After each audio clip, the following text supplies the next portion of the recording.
자, 뉴스 읽어주는 날 11월 5일 짧은 거 하나 하겠습니다. 평화당 문정부 비축미 방출로 역대 정권의 없던 살롱 정책이다 라고 비판을 하고, 비축미 5만 톤 방출 철회하고 쌀 목표가 24만 5천 원으로 확정해야 된다. 자, 이런 얘기를 했어요. 그러니까는 국민들은 아니 쌀값 안정화를 위해서 지금 비축미 방출하겠다는데 이건 뭔 개소리냐. 이건 평화당이 호남 기반, 호남만 눈치 보면 되는 정당으로 바뀌었기 때문에 하는 소리다. 평화당한테 너무 뭐라고 하지 말자. 평화당은 자기를 찍어준, 거기가 다 농촌이잖아요. 호남이 쌀 농사 제일 많이 짓는 데 아닙니까, 호남이. 네.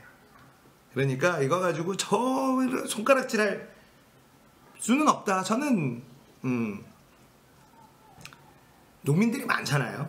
농민들이 많으니까 평화당은 자기 일을 하고 있다. 댓글 보면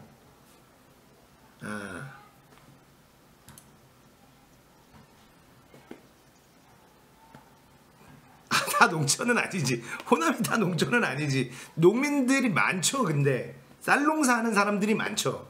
농민들 중에 호남 지역에 쌀농사 하는 사람들이 많아요. 땅이 좋아서. 딴 데 강원도에 농부들이 쌀농사가 많겠습니까? 다 밭농사예요. 거긴. 예? 거긴 밭농사고, 경상도에 다 산인데 거기에 뭔 쌀농사를 많이 짓겠습니까? 넓고 비옥한 땅은 호남에 많기 때문에 쌀농사를 많이 지어요, 호남이. 네.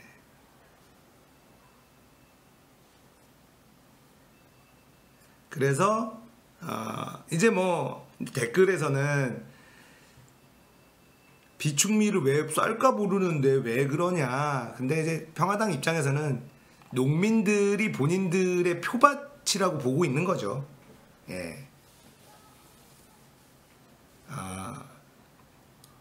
농민들을 위한 게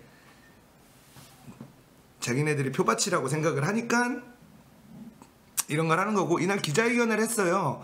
김종혜, 박지원, 윤영일, 정동영, 정윤아, 조배숙, 황주홍 의원, 뭐 이런 사람들이 어디 지역구인지를 좀 보면 뭐 답이 나올 수도 있고. 그러니까 논농사는 그래서 정부가 추곡수매라는 걸 하잖아요. 네. 논농사는 정부가 보전 안 해주면 안 돼. 그래서 정부가 이제 추곡수매라는 걸 하는 거고,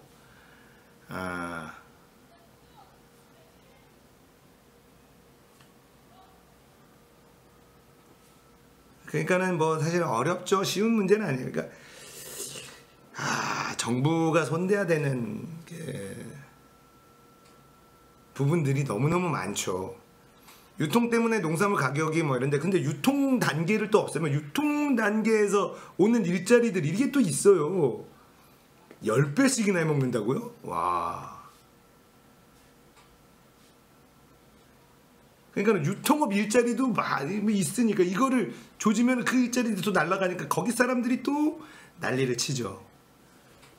예. 그러니까 소비자들은 그걸 원하고, 예. 소비자들은 그걸 원하고, 일자리 문제를 하는데 그걸 다 조지는 것도 또 애매하고. 쉬운 문제는 아니야. 쉬운 문제는 아니에요. 네. 근데 어쨌든 불합리하게 느껴지는 거는 사실이니까. 네. 맞아요. 손을 대야 하는데 함부로 손을 쓸 수 없는. 그러나 여러분, 유치원도 손을 대야 되는데 함부로 손을 쓸 수 없는 상황이었는데 건드렸잖아요. 일단 건드리면 수습할 수밖에 없어요. 그 대신에 고통은 따르죠. 고통은 따르죠. 네.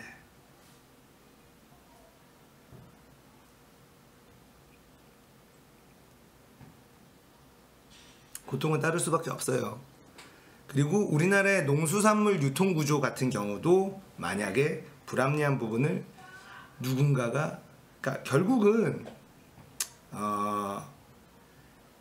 쌀값은 소비자 입장에서는 가뜩이나 쌀 소비가 줄어드는데 쌀값이 왜 올라?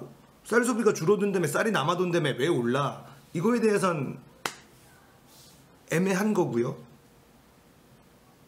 농민들 입장에서는 우리 이거 남는 장사가 아니다라는 것 때문에 어려운 거고요. 이상하죠? 그래서 참 농민들이 노력한 만큼의 적정한 대가를, 그러니까 농민들은 이렇게 생각하는 거예요. 우리가 소비자들이 마트에서 쌀 사는 거에 이걸 보면 자기네들이 파는 거하고 그 농민들이 쌀뿐 아니라 모든 것들이 아니 우리가 얼마에 파는데 이게 얼마에 팔린다고? 뭐 배추, 무 이런 거 보면은 막 황당하잖아요. 뭐 배추가 아니라 금추라는데 농민들은 그렇게 안 느껴지는 거예요.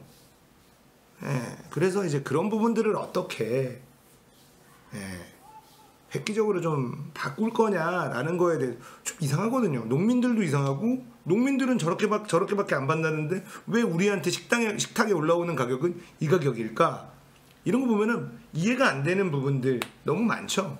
유통 쪽에 일하는 사람들의 얘기를 들어봐야 그렇게 될 수밖에 없다. 이런 뭐 것들을 하는데 들여다봐야죠. 들여다봐야죠. 네.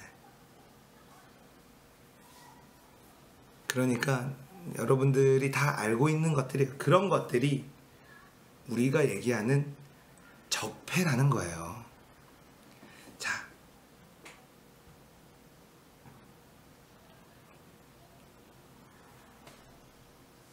적폐는 건들기가 어려워요.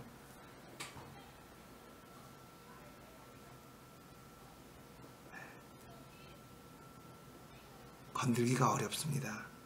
그래서 지금 주가 떨어졌다고 오늘 주식 볼까요?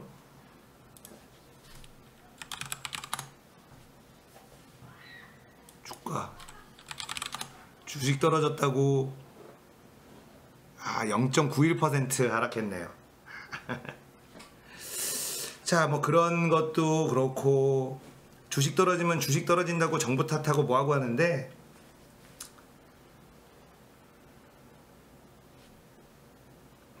지금 있는 이 적폐를 정리하는 것만으로도 임기 5년이 될까요?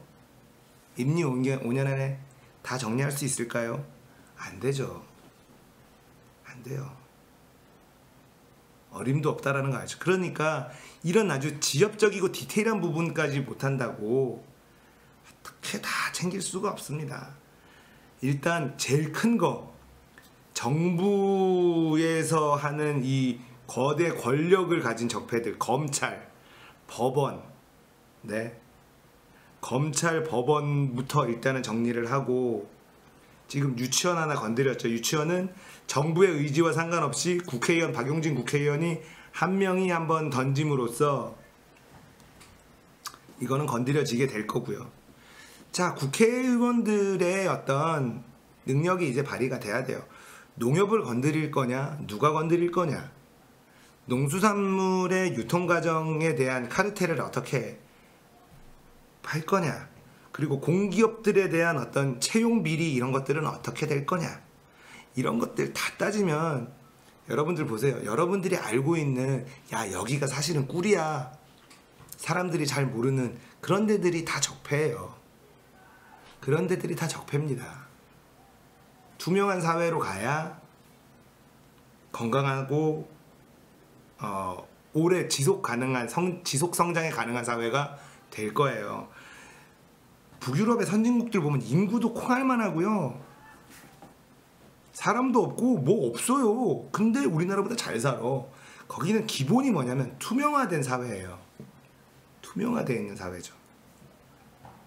네.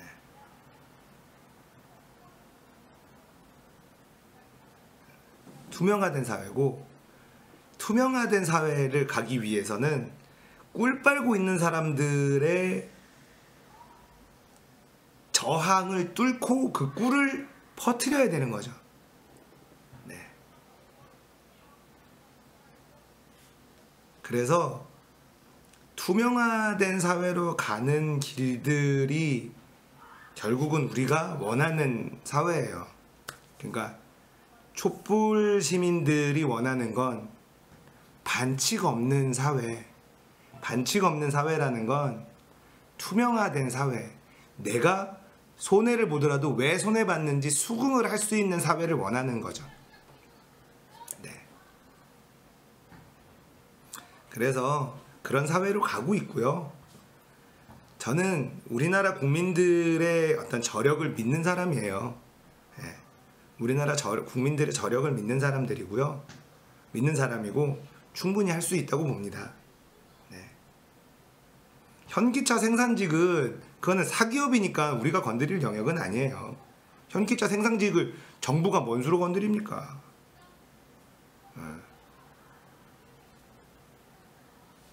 그거야 뭐 그건 알아서 하시는 거고, 우리는 뭐냐면 우리 세금으로 들어가는 것들이 건드릴 수 있는 영역이지 사기업이 알아서 하는 거죠. 그거야 뭐. 자, 이 쌀 문제, 예. 결국은 시청자들하고 대화를 하다 보니까 유통구조를 건드려야 되고, 이 유통구조를 건드리기 위해서는 농협의 이 카르텔을 부숴야 된다. 농협과 지역 토호 세력들 간의 이 끈끈한 카르텔, 이게 문제죠. 이거를 어떻게 잡을 거냐, 이것도 시대의 화두가 될 겁니다. 너무 어렵죠? 첫 술에 배부를 수 없어요. 네, 첫 술에 배부를 수 없고요. 하나씩 해 나가야죠. 유치원부터 치워봅시다. 네, 유치원부터 어떻게 치우는지 우리가 보고, 네. 유치원부터 어떻게 치우는지 보고 잘 치워지면 하나씩 하면 돼요. 그리고 이제 꿀 빨던 사람들은 현명한 사람이면 손절하고 튀어야 돼요. 손절하고 튀는 게 맞다. 이미 이 꿀을 가지고 이거 들여다본다라고 이슈가 되는 순간 나는 그 꿀을 뱉어내거나 법적인 처벌을 받아야 되거나 빨리 손절하면 안 잡힐 수도 있어요.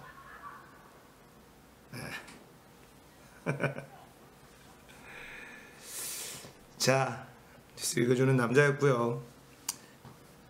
쌀값이 정부는 잡으려고 하는 것 같습니다. 비중미 방출로 쌀을 다 북한에 퍼줘서 쌀이 없다라는 것은 가짜뉴스라는 게 판명이 났고요. 네, 그죠? 비중미가 있다는 거가 쌀이 없는 줄 알았는데 쌀이 있네요. 북한으로 간 건 아닌 것 같습니다. 자, 뉴스 읽어주는 남자였습니다.